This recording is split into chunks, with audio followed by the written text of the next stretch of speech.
Okay guys, we're going to do a little split screen action. Tyler's view is on the left and my view is on the right.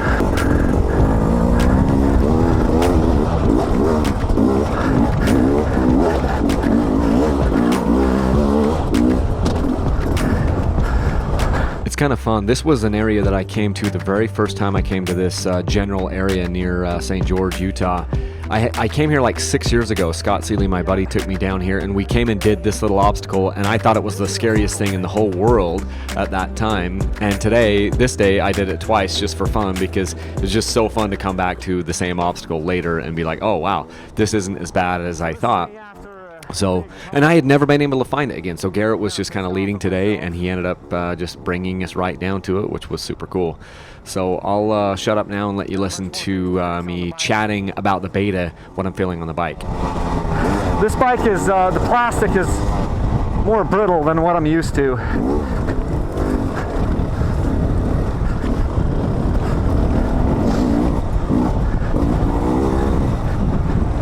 It's like, I break things when I tip it over. I'm not used to that. I'm used to being able to really have to try to break things. This one, the plastic is brittle enough that I break it relatively easily.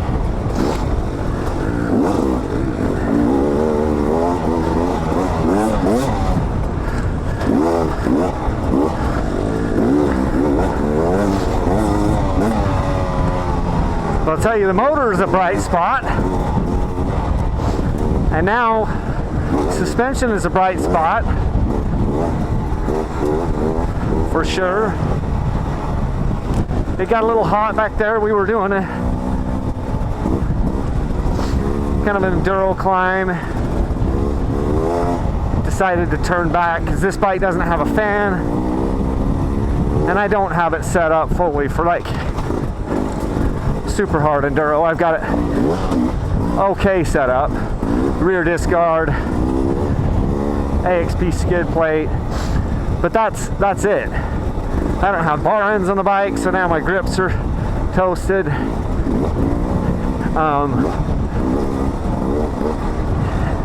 I don't have fork shoes, so I don't want to beat up my forks too much,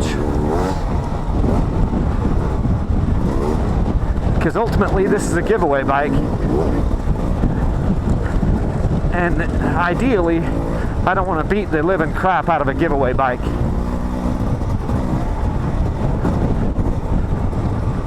I guess technically maybe they're all going to be giveaway bikes, but this was supposed to be a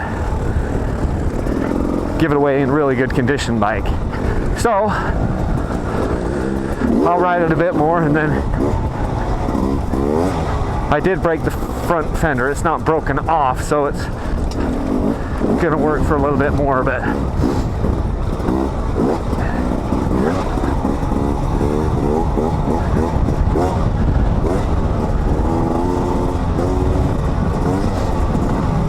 I am liking the handling more. I need to go ride it back to back with Tyler's 250XC now. Here in a little bit. It's really windy today. Just had to do a trackside repair on the Beta. When I tipped over, it pinched one of the radiator hoses, one of the coolant hoses.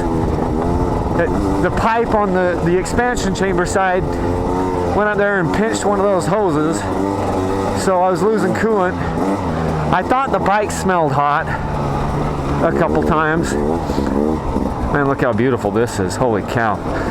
Anyway, so we took the pipe off. This pipe is bent again.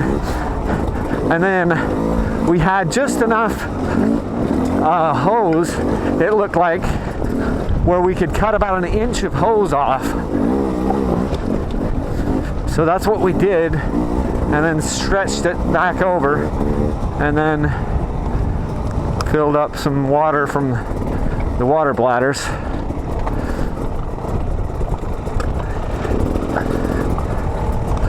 Guess we're out on the point here, and it's cold, really cold. I call this the elevator lookout trail. You can see the elevator's right there. Okay. Wow.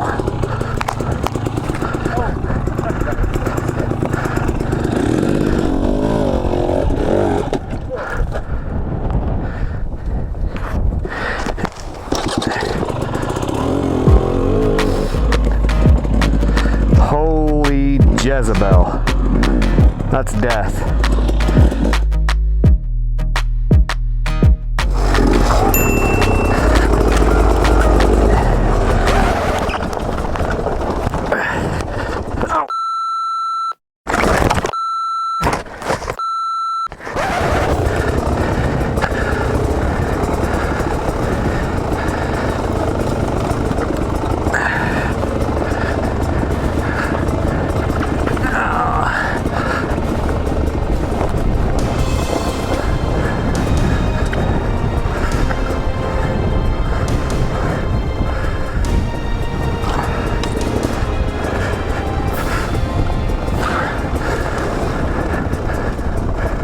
I should probably explain something right now. See, a lot of the footage that you've seen on this 300 has just been slower, more nasty terrain.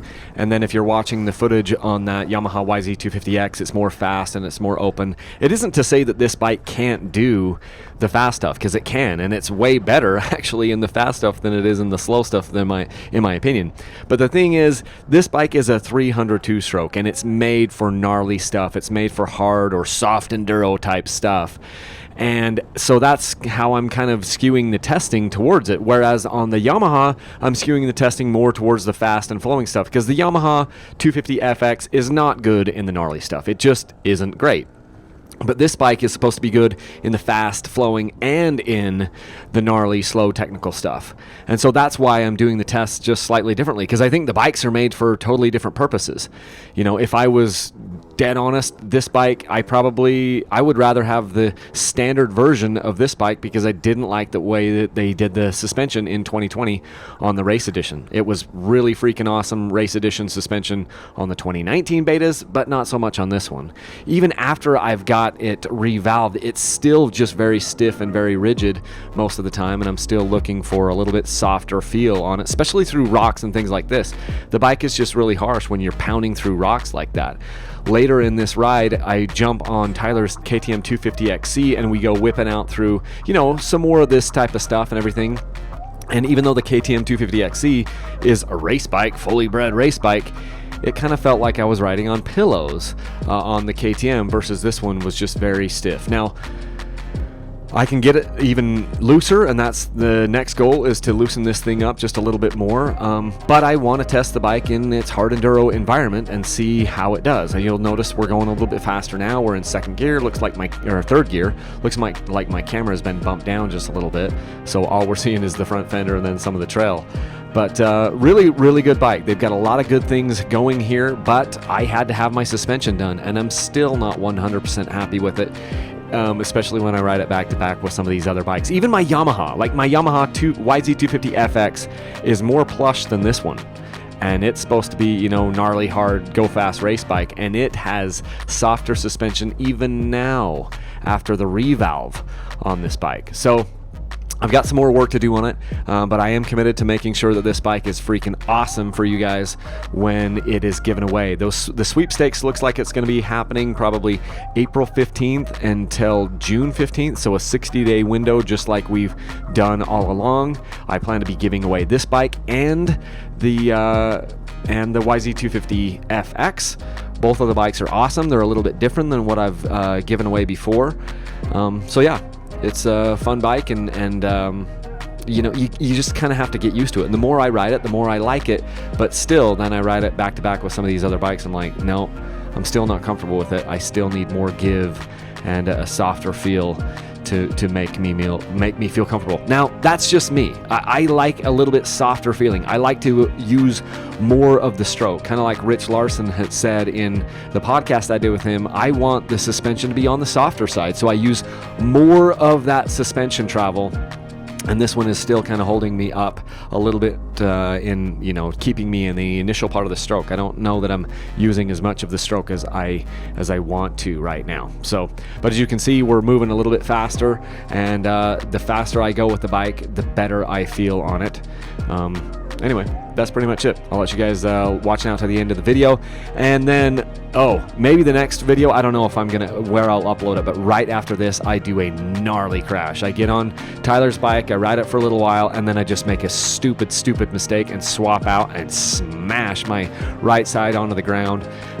It's been a week, and it's been as of this recording, it's been a full week, and I am still sore and had to get a new helmet because I hit my helmet so freaking hard on the ground. Okay, I'll leave you guys. Let's leave a single track. Thanks.